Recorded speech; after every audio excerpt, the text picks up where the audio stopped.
Fire being so intense it melts the cars. How did the trees not get burned if this was a fire? A lot of the trees did. But here, I mean, look at right there. There's trees still have bushes on them and stuff, but that was burned down to the chimneys. Yeah. This thing, I mean, to melt metal is 3,000 degrees to melt cars. I mean, look at this car. The rim's all the way down. I mean, this was torched. That's what I'm saying. They've never seen anything like this before. And I-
Can I ask you a question about some of the technology that you're developing to fight the war on terror, specifically directed energy and high-powered microwave technology?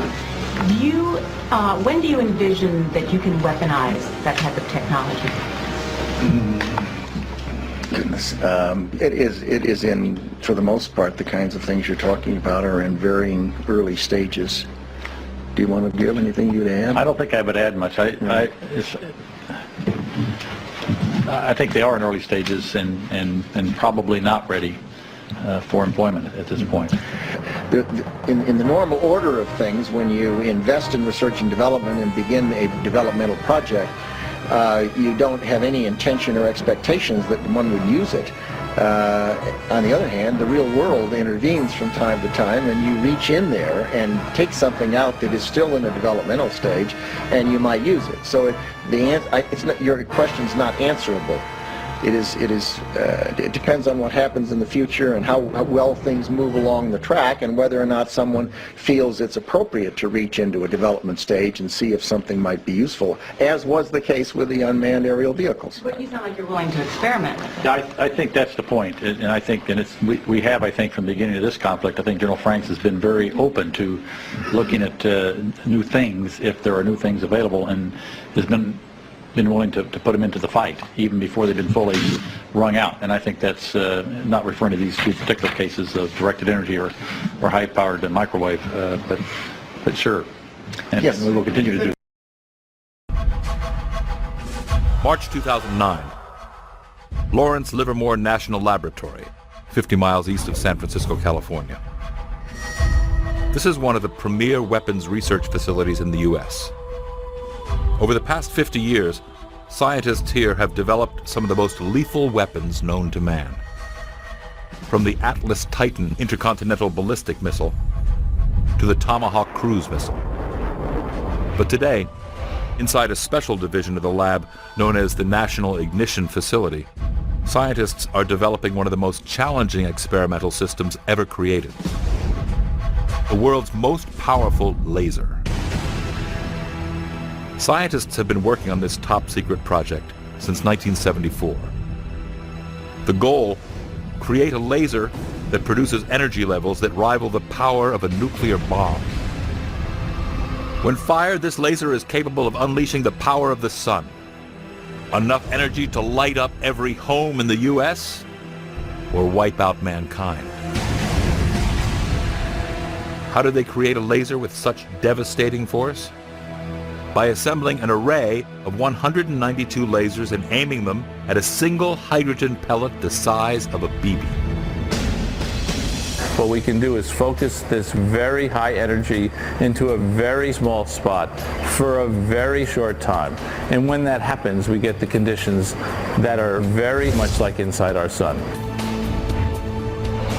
These 192 lasers are linked together by a twisting jungle of tubes that snake through this mammoth 10-story structure, which is the length of 3 football fields. These gray tubes right over my head here are the beam tubes which contain the laser beams. You can see there are pairs of these beam tubes. In each one of these tubes there are laser beams stacked 4 high. So in each pair of beam tubes there are 8 laser beams. The plan is to fire all 192 laser beams at once.